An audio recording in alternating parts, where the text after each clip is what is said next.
मंगलम भगवान वीरो मंगलम गौतम घड़ी मंगलम कुंद कुंदारियो जैन धर्मोस्तु मंगलम सर्वमंगल मांगल्यम सर्वकल्याणकारकम प्रधानम सर्वधर्माणां जैनं जयतु शासनं जैनं जयतु शासनम् आत्मरूपयनुपमयद्भुत याहि लखे भवसिन्धुतरो आत्मरूप।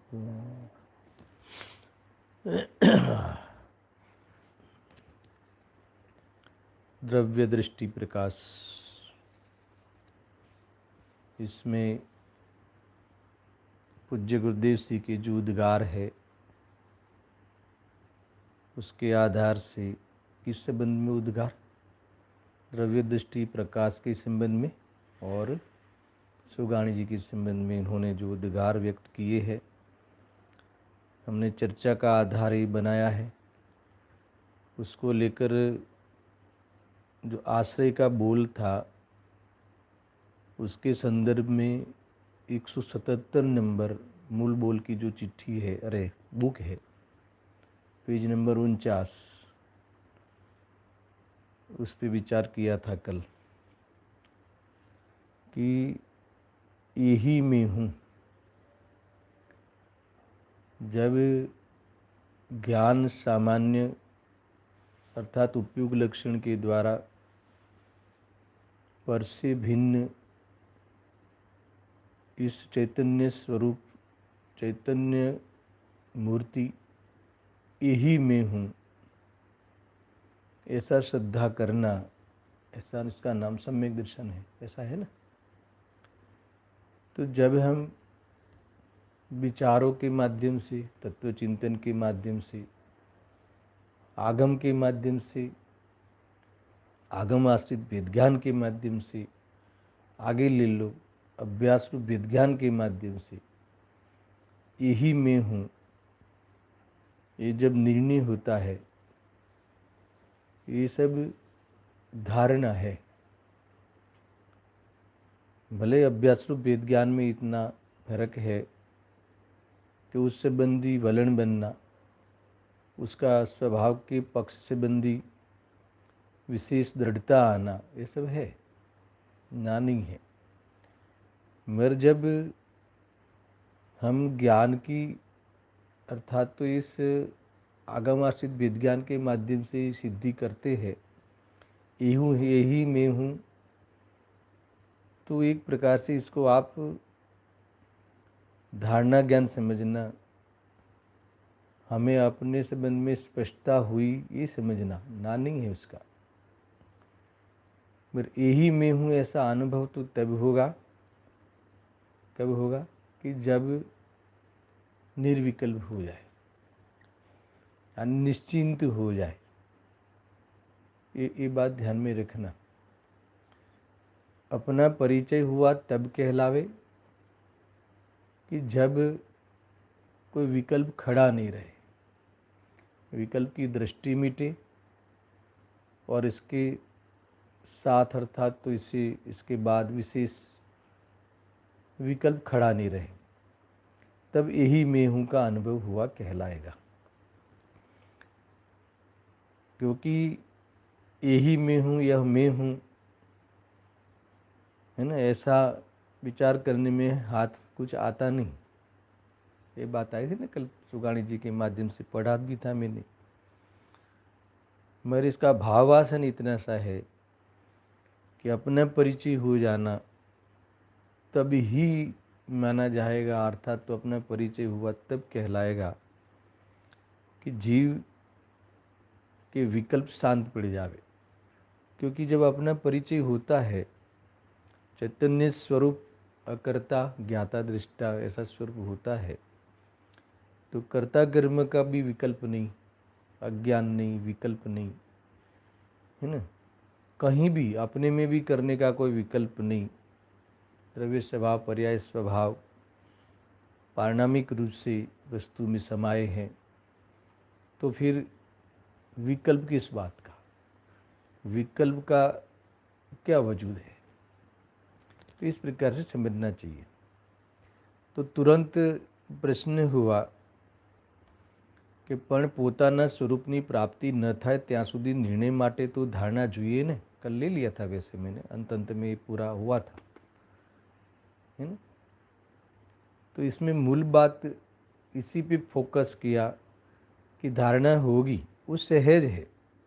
सुगाणी जी ने इसका उत्तर दिया कि धारणा सहज होती है। देखो, धारणा करनी चाहिए, ये सब उपदेश की भाषा है। पर जब जिसे संसार में थकान लगती है, और जब वह उस थकान लगती है तो वह अपने उस थकान मिटाने का उपाय सोचता है, और पुण्य के उदय से आगम का मिलना होता है ना, कोई पुरुषार्थ से नहीं होता, पुण्य के उदय से आगम का मिलना होता है, तो इसके माध्यम से विचार करना सहज होता है। तो विचार करना चाहिए, या मैंने विचार किया, है ना, ऐसा दिखाने की और इसका रटन करके अपनी महिमा करने की, वो तो पर्याय की तरफ लक्ष्य है। धारणा तो होनी चाहिए, ऐसा आग्रह सुगाणी जी को स्वीकार नहीं है। धारणा होती है, उपदेश की भाषा में होनी चाहिए, ऐसा कह भी देवे तो हमारा अंतिम लक्ष्य धारणा करना नहीं है, इतना बताना है। ये है ना, आज इसी बोल में ये बात ऐड करना। धारणा शायद ऐसा भी कह दे कि होनी चाहिए, या धारणा होती है ऐसा भी कह दे भी, मगर यहाँ धारणा करना हमारा अंतिम लक्ष्य, अंतिम ध्येय नहीं है ना। उस धारणा के माध्यम से हर समय हमारे अभ्यास रूप वेद ज्ञान में अपने परिणामों में करेक्शन करते हुए, सुनना अनुभूति की यह सब मैटर है, अपनी खोटी सोच को चैलेंज करते हुए, अपनी खोटी सोच को गलाते हुए, समझ में आया, वितराग हो जाना, ये हमारा आवश्यक है, कर्तव्य है, ये हमारा अंतिम ध्येय है अथवा एकमात्र ध्येय है। मगर धारणा करनी चाहिए। देखो ये लिखा ना, बड़ी धारणा पर वजन नहीं आवવું જોઈએ,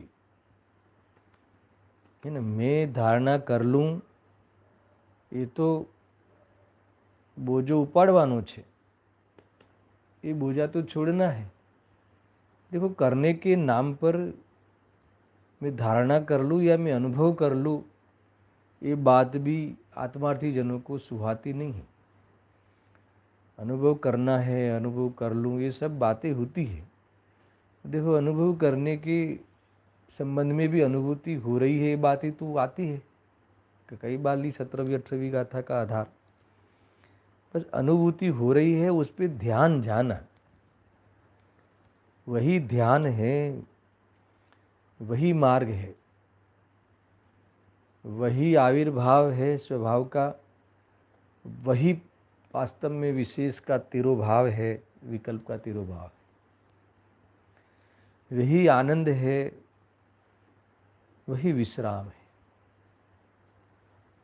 तो समझ में आ रहा है, ये बात है, उसी पे ध्यान जाना। हाँ, जानना ही तो है, जानना ही तो होता है, जानना ही होता है। टोन बदल बदल के बोल रहा हूँ।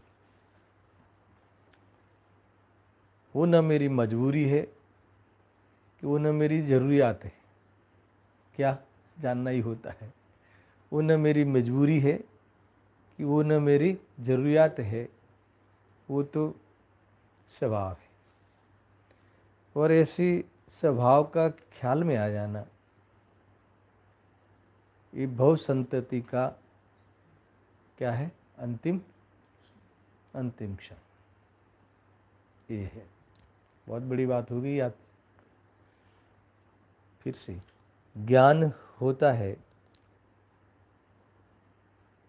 ज्ञान, ज्ञान ही होता है।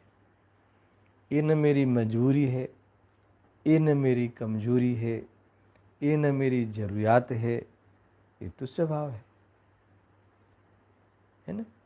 ये तो स्वभाव है, ये तो विश्राम स्थान है ना। ऐसा अनुभव में आ जाना, ऐसा ख्याल में आ जाना, ये मेरी भव संतति का अंतिम क्षण है। समझ में आए? अब भव की संतति नहीं होगी, यही आत्मा का अनुभव, यही आत्मा का आश्रय कहो, जो भी कहना हो कह लो। खबर पड़ जानी, उसका ख्याल में आ जाना, उसका ध्यान रहना। ध्यान है ना, जानने स्वरूप में हूँ, इसका ध्यान है। ऐसा ख्याल में रहना, वो ध्यान है।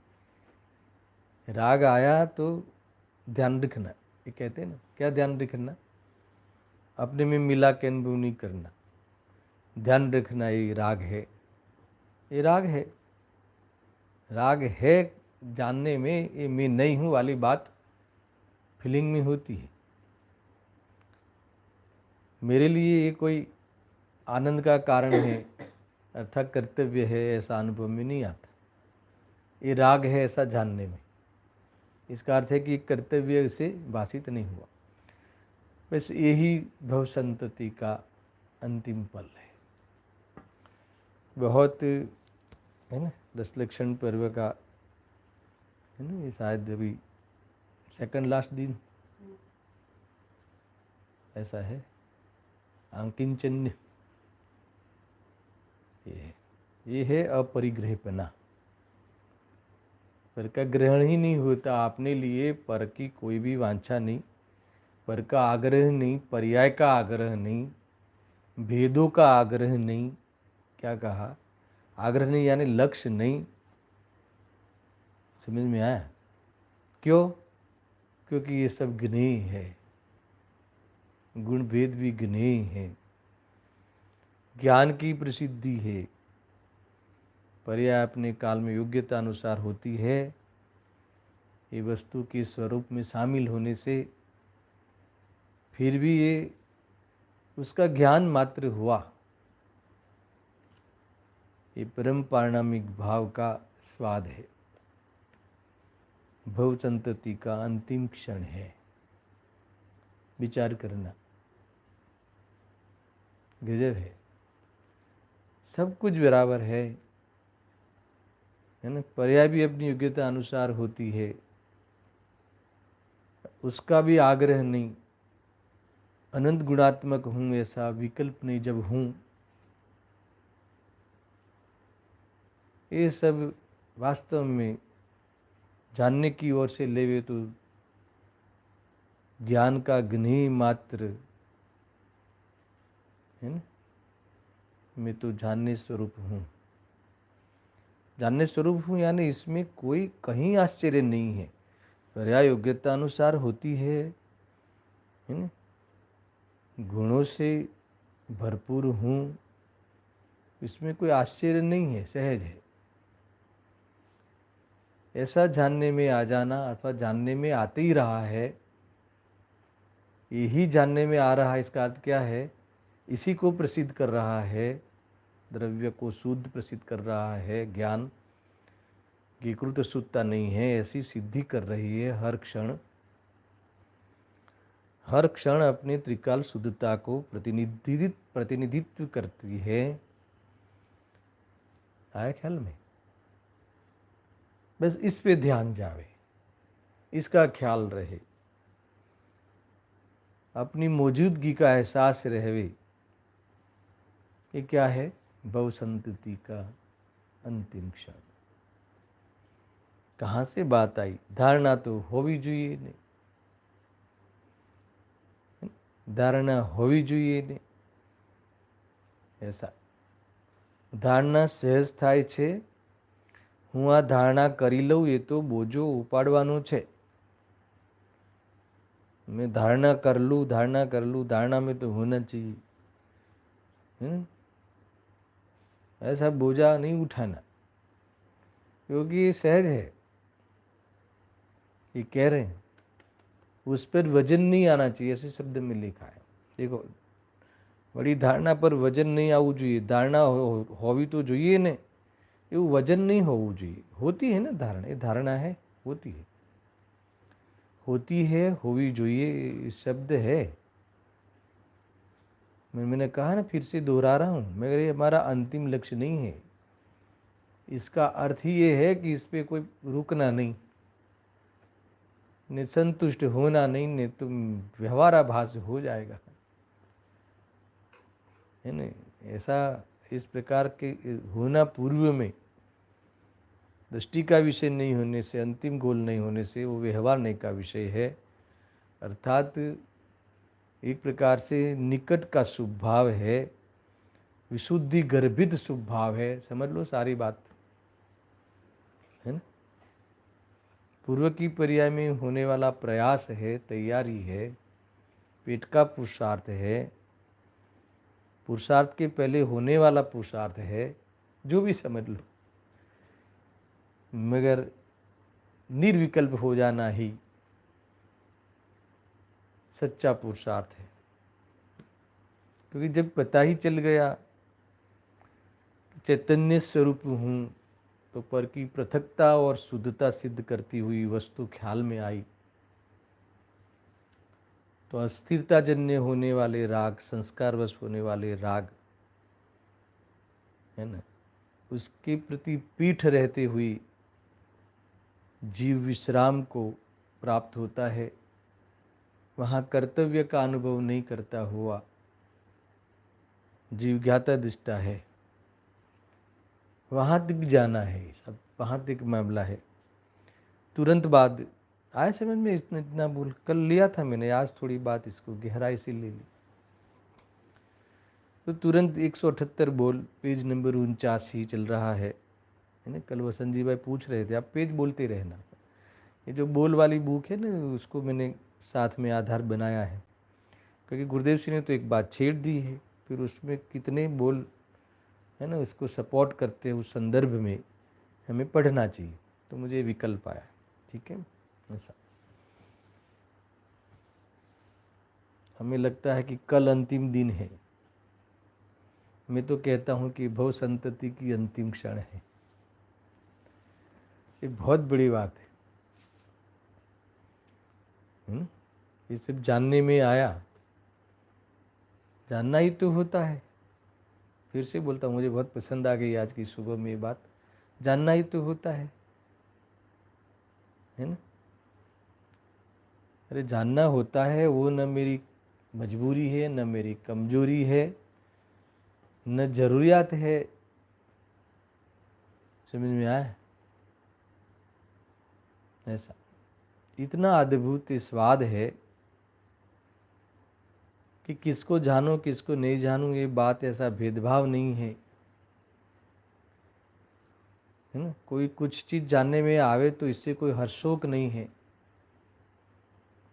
क्योंकि जानने में तो आई है चीज़ें, तो उससे हर्षोक की क्या बात।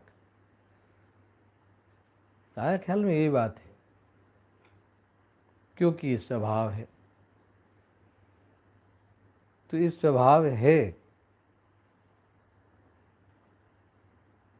बस क्या बोला अंत में, बस कह के बस एक ख्याल में आ जाना। इतना ख्याल में आया, ये भव संतति की अंतिम क्षण और मुक्ति के मार्ग की प्रथम क्षण। मेरी प्रथम अनुभूति जगी, ऐसा है? हाँ, मुक्ति के मार्ग में प्रस्तुत हुआ। आ रहा है कुछ बात समझ में? रजिस्ट्रेशन हुआ, अब आना नहीं है, कहीं आना जाना होता भी नहीं था स्वरूप की ओर से, और जो आने जाने के विकल्प थे वो भी अब नहीं है। इतना समाने का मार्ग है, इतना समेटने का मार्ग है, ऐसा है। देखो इसके बाद फिर भी इस मतलब इसकी दृढ़ता के लिए सब प्रश्न होते हैं, श्रोताओं के होते हैं। तो पहले धारणा वाली बात को निपट ली, फिर कोई बात नहीं, धारणा हो गई, फिर चिंतन तो करना चाहिए ना। ये लिखा, चिंतन करना चाहिए क्या? क्या जवाब दिया होगा? कल मैंने बोला था करना चाहिए कि नहीं करना चाहिए, बात इन्होंने नहीं बोली, सीधी बोली कि भट्ठी लगना चाहिए। क्या गजब है, कहाँ से बोलते हैं? क्या कहा? भट्ठी लगनी चाहिए। इसका अर्थ कि चिंतन होना सहज है ना। आत्मार्थी जनों को तत्व चिंतन होना सहज है। इंद्रिय के विषय को चिंतन को आप भट्ठी कह लो, पर आत्म तत्व के अथवा तत्वों के चिंतन को भट्ठी लगनी चाहिए। उसका अर्थ क्या है कि वहाँ आकुलता मौजूद है, ऐसा जब तक हमें एहसास नहीं होगा तो हम उससे हटकर निर्विकल्प होने का उपाय नहीं करेंगे, क्योंकि चिंतन भी हमारा अंतिम लक्ष्य नहीं है। अभी बोलने वाले हैं, मार्ग में आने वाला पड़ाव तो है, मगर न वो मार्ग है न मार्ग का कारण है। ऐसे पड़ाव से निवृत्त हो जाना ही मार्ग है। तो निवृत्त कब होगा? कि जब चिंतन में भी भट्ठी लगने का अर्थ पता है आपको? बहुत बड़ी बात है, हाथ कुछ नहीं लगना, यानी हमारा प्रयोजन सिद्ध नहीं होता। इसका अर्थ है कि हमारी समस्याएं समाधान में नहीं आई। वितराग हुए बिना पार नहीं पड़ने वाली ये संसार, नहीं पड़ेगा पार। क्या कहा है ना? वितराग हुए बिना सुखी नहीं हो सकता जीव।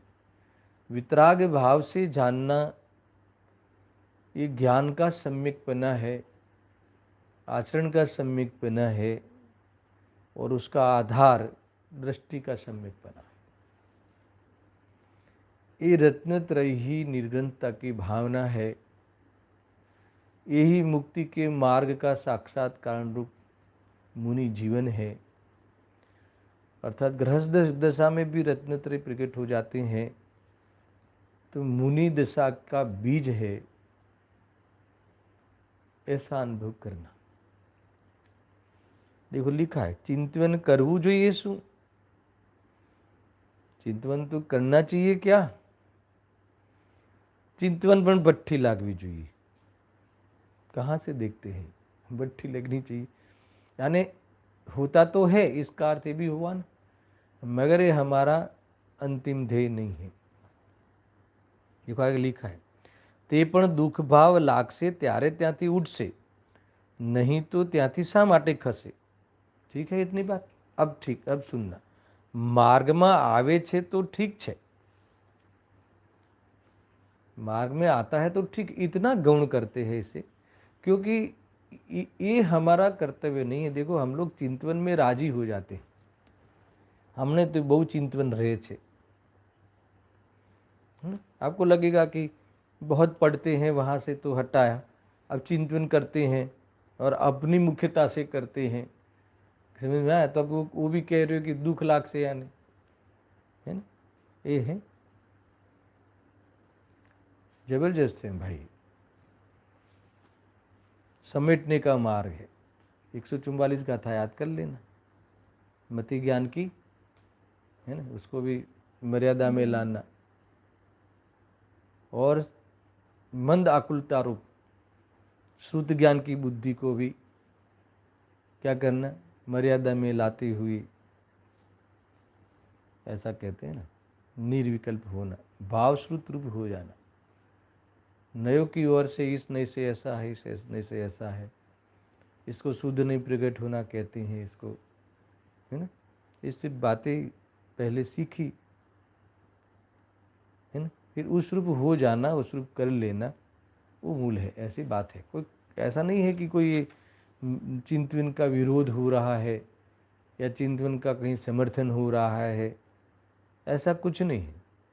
यहाँ तो वितरागता की प्रार्थना है, और वितरागता के लिए पूर्व में चिंतन आता है, इसलिए चिंतन की बात कभी कह देते हैं, मगर हमें तो वितरागता का प्रयोजन है,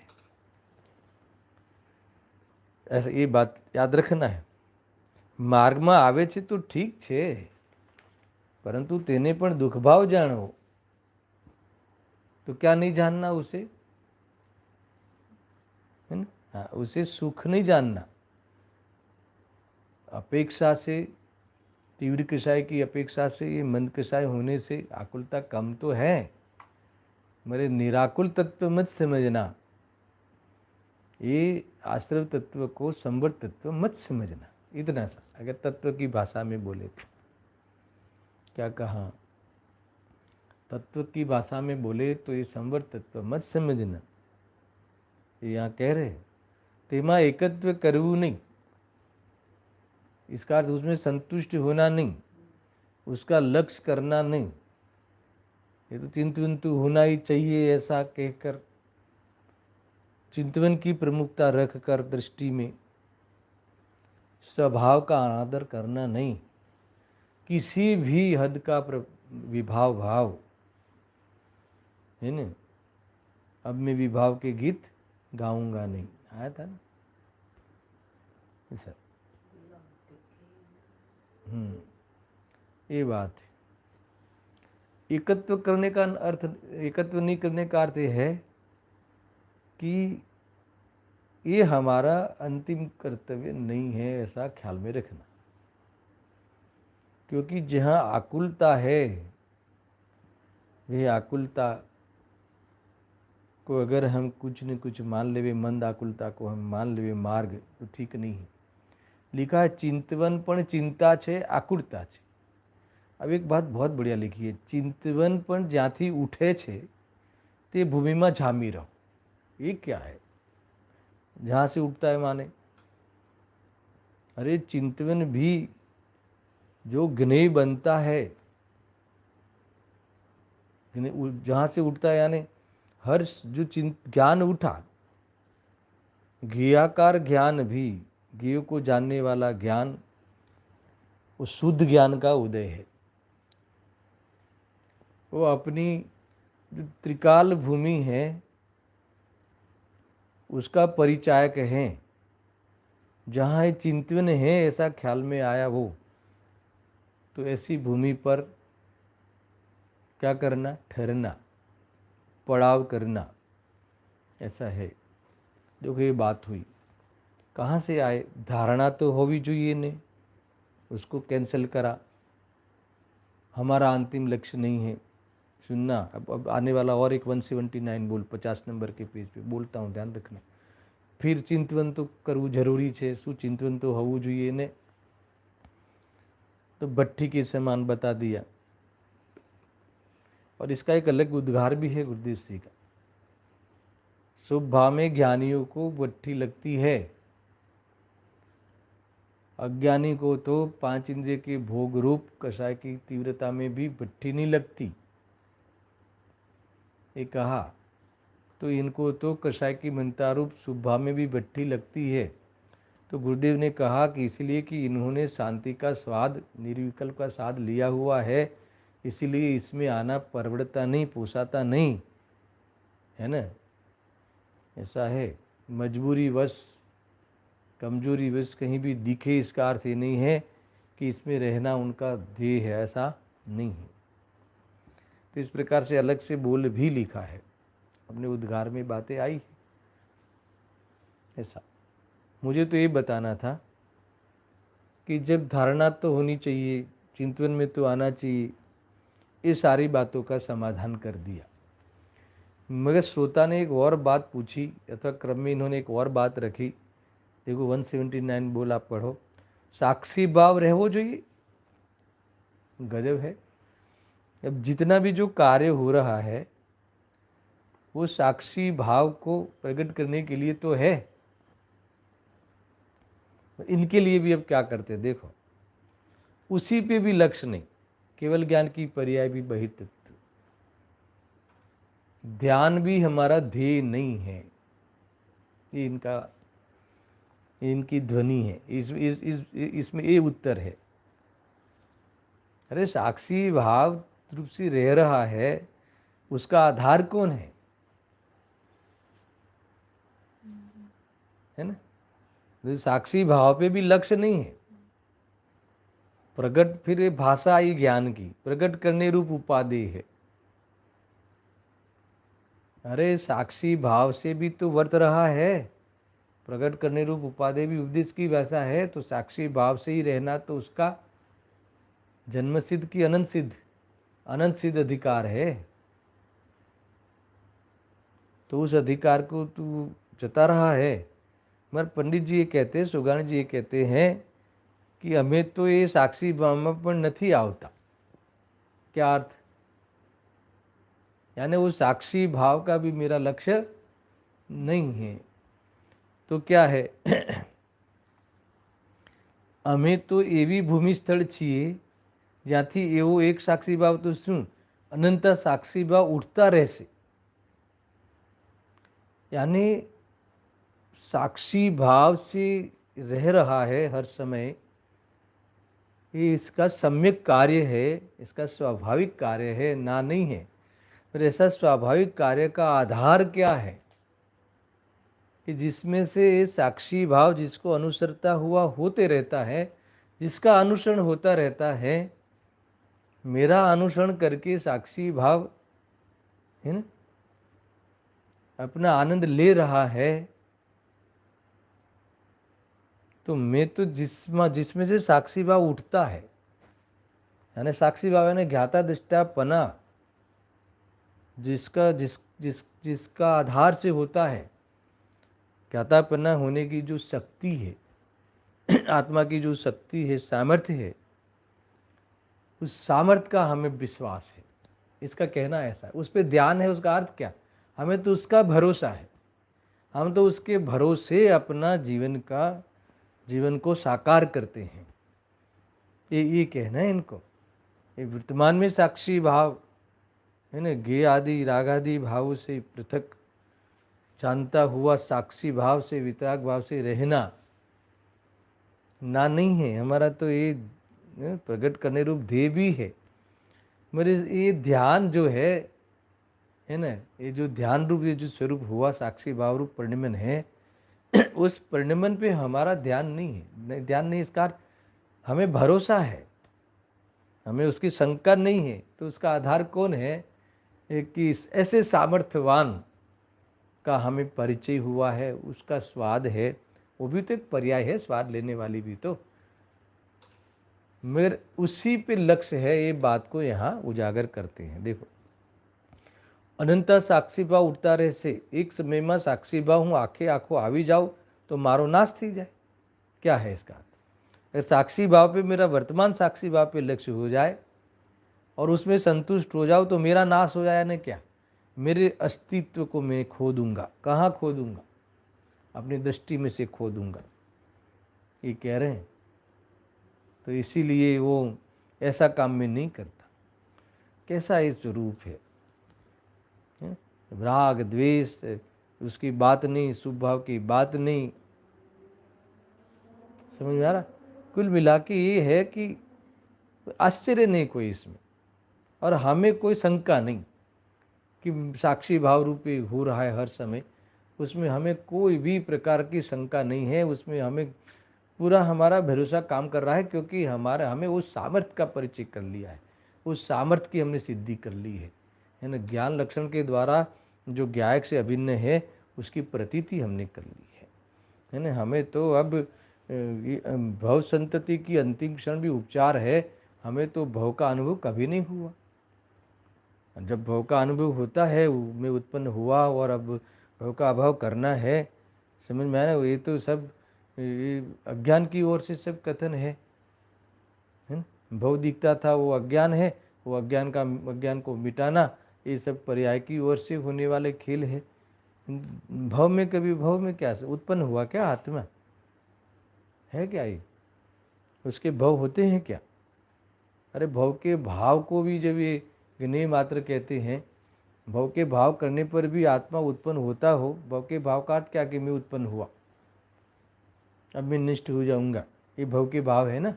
क्योंकि वे भले भव के भाव करे मगर आत्मा उत्पन्न होता हो, नष्ट होता हो, ऐसा नहीं है। हमारी तो दृष्टि उस पे है, इसीलिए भव के भाव के अभाव रूप साक्षी भाव में भी हमारा ध्यान नहीं है। ध्यान का ध्यान हम नहीं करते। समझ में आया ना। इसके बाद वो वाली बात आएगी, तो ये पर्याय को मेरा ध्यान करना है तो करे मैं किसका ध्यान करूं। ये सब अमृत वचन है, ये सिद्धांत कथन है। परिणाम तो परिणाम गया, मैं तो यूं का यूं रह गया। ये वाली बातें इसमें कहीं न कहीं वजन है ना। इसमें कहीं इतना भरोसा है कि पर्याय में मोक्ष आना है ना, और संसार का अभाव होना, इसमें कोई शंका नहीं है। हमें इसमें कोई ऐसी नहीं है कि ऐसा होगा या नहीं होगा, ऐसा कुछ नहीं। क्योंकि वो जहाँ संसार नहीं है, जिसे मुक्त होना नहीं है, मुक्त है ना। हमें तो उस सामर्थ्य का ख्याल है, उस सामर्थ्य को हमने ख्याल में लिया है, हमने तो उस ध्येय को अनुभवा है, हमारे तो इस ध्येय की तरफ हमारी तो दृष्टि है। इसीलिए हमारे परिणाम में मोक्ष क्रम में है अथवा तो केवल ज्ञान में नोद है, ये बातों का हमें भरोसा है। गजब है। ये क्या है? भव संतति का कि अंतिम क्षण। अद्भुत है भाई। ये ऐसे लगता है कि भी ये सब पूजा करना, ये करना, ये सब, अरे इसके वजन के बिना पूजा भी है ना, ये हमारी पूजा भी पूजा नहीं कहलाएगी। और पूजा आदि के माध्यम से भी तो यही विषय को हम समझ रहे हैं। ऐसा है, ले रहे ना रजनी भाई, same to same, same to same. ऐसा कभी कभी कोई कथन ऐसा सेम टू सेम ऐसा, तो उस पे हमारा ख्याल में आना चाहिए। ऐसा है, गजब है ये अखंड ज्ञान। और इस ज्ञान की धारा भी अखंड है ना। ये अखंड ज्ञान की धारा में उसमें हम बहे इसका अर्थ क्या है? उस पर हमारा ख्याल जावे तो शांति की अखंड धारा होगी। छिन्न छिन्न भिन्न भिन्न के भेद को यहाँ कोई जगह नहीं है। ऐसा है, सब दुनिया में सब क्या रहे, अच्छे से रहे, कोई तकलीफ नहीं पड़े। यहाँ कहते हैं कि तकलीफ तो है नहीं कहीं। देखो, सारी दुनिया इसके लिए कि कहीं तकलीफ नहीं पड़े ये भावना करते हैं, और ये कह रहे हैं कि कहीं तकलीफ तो है नहीं। जड़ चेतन होता नहीं, चेतन जड़ होता नहीं, है ना। पढ़ने मन रुकता नहीं, और ज्ञान की धारा जो हमेशा जानन है वो कभी रुकती नहीं, कभी विपरीत होती नहीं, कब किसी ज्ञेय को लेकर खंड होता नहीं। समझ में आया कि नहीं? और इससे प्रभावित होकर ज्ञान स्वभाव समाप्त होता नहीं, स्वभाव भी अखंड और उसकी जानन स्वरूप धारा भी अखंड। ऐसा ये ले रहे हैं। इसका नाम कभी कर्म की ओर से क्षयक्षम पड़ जाए, कभी क्षायिक पड़ जाए, उसके विशेषों में वो विशेष भी में नहीं, वहाँ भी जानना है सिद्धू जैसा, अनंत जीवों के एक समान, सेम टू सेम। ऐसा समझ में आएगी नहीं? कौन सी तकलीफ है ना? ऐसा है। जिनको विशेषों में भी सामान्य के दर्शन होते हैं, वो मतिश्रुत अवधि मन पर्याय केवल ज्ञान के भेद पर नहीं रिझते, अर्थात भेदभाव नहीं करती। आप केवली और मैं अल्पज्ञानी ऐसे भेद सुहाते नहीं वस्तु स्वरूप में और ज्ञानियों को दृष्टि में अथवा अनुभव में, है ना। आत्मा भी अखंड ज्ञान और हर समय धारा भी अखंड, कभी टूटती हो, नींद में रुक जाती हो, है ना। एक इंद्रिय की अवस्थाओं में ज्ञान की धारा, है ना, समाप्त हो जाती हो, किसी पे कोई आवरण आ सकता हो, ऐसा है नहीं, है ना। शुद्धात्मा से कल निरावरण और उसका प्रतिनिधित्व करने वाला अंश भी निरावरण की प्रसिद्धि करता है। क्या गजब का दीदार है, क्या गजब का, है ना। ये हमारे लिए वास्तव में दृश्य जबरदस्त है। ये है मार्ग। कहाँ आए बस साक्षी भाव, साक्षी भाव तो साक्षी भाव से जब दृष्टि हटाने की बात है ना। ये इतने इतने एक साक्षी भाव जितना मैं नहीं हूँ, एक ज्ञाता दृष्टा अपने रह रहा है हर काल में, हर काल में। वो मैं इतना ही नहीं हूँ, इसका अर्थ हर काल में इस साक्षी भाव में जिसका बल है, जो इसका आधारभूत द्रव्य की मौजूदगी है, द्रव्य की मौजूदगी है, द्रव्य को प्रसिद्ध करता है अंश, इसीलिए वो पूजित हो जाता है, इसलिए वो प्रशंसनीय हो जाता है, वंदनीय हो जाता है। आया ख्याल? अरे तुम साक्षी भाव को, त्रिकाल साक्षी भाव को साक्षी रहकर, ज्ञाता दृष्टा रहकर प्रसिद्ध करता है, तो त्रिलोक पूज्य हो जाता है ये अंश। तो अंशी की पूज्यता कितनी, शुद्धात्मा की पूज्यता कितनी, त्रिकाल साक्षी भाव ज्ञाता दृष्टा स्वभाव की पूज्यता कितनी। जब इसको इस साक्षी भाव को प्रतिनिधित्व करता है, प्रसिद्ध करता हुआ ज्ञाता रहता है हर अंश ज्ञान का, वो त्रिलोक पूज्य हो जाता है और अर्हंत सिद्ध जैसी दशाओं को, है ना, जान लेता है या प्रकट कर लेता है। तो मुझे बताओ, तो फिर जो जिस वीर्य का स्रोत है वो अनंत ज्ञानियों की दृष्टि का विषय बनते हुए पूज्य रहता है। ये है वो परम पूज्य है, क्योंकि वो परम पारणामिक भाव है और होने वाली पर्याय पारणामिक स्वरूप है। ये ऐसा समझना चाहिए। ये देखो ये लिखा ना, साक्षी भावना विकल्प में एकत्व करवू नहीं, है ना। हम तो साक्षी भाव का निर्णय किया ना, उससे खुश हो जाते। ज्यांथी ते साक्षी भाव उठे छे ते भूमि नक्कर स्थल तेज हूँ छू। इसका अर्थ है भरोसे की बात है ना। विकल्पों में तुम भरोसा मत करना, ऐसा स्वरूप है, इस बल को हम उसकी इस बल का हम भरोसा करें और सिद्धि करें, फिर उसका भरोसा हो और फिर उसका स्वाद आवे। तो रत्नत्रय में रहे हम, ऐसा है, संपत्तिवान बन के रहे। इस प्रकार से साक्षी भाव तो रहना चाहिए। इस बात का भी उत्तर अद्भुत आया है। आगे और एक दो उद्गार को हम इसमें शामिल करके कल जो अनंत चौदस कहते हैं क्या, जो भी है वो हमारा जो अंतिम 10 लक्षण धर्म के पर्व का अंतिम दिन, और हमारे उस पर्व के हर मोमेंट हमारे भव की है ना, भव की जो अंतिम क्षण को ले आवे, इसी भावना से समाप्त करते हैं। सहजानंदी शुद्ध स्वरूपी अविनाशी हूँ आत्मस्वरूप। सहजानंदी शुद्ध स्वरूपी अविनाशी हूँ आत्मस्वरूप। सहजानंदी शुद्ध स्वरूपी अविनाशी हूँ आत्मस्वरूप। जावाणी के ज्ञान से सूझे लोकालोक, सोवाणी मस्तक नमो सदा देते हूँ रो।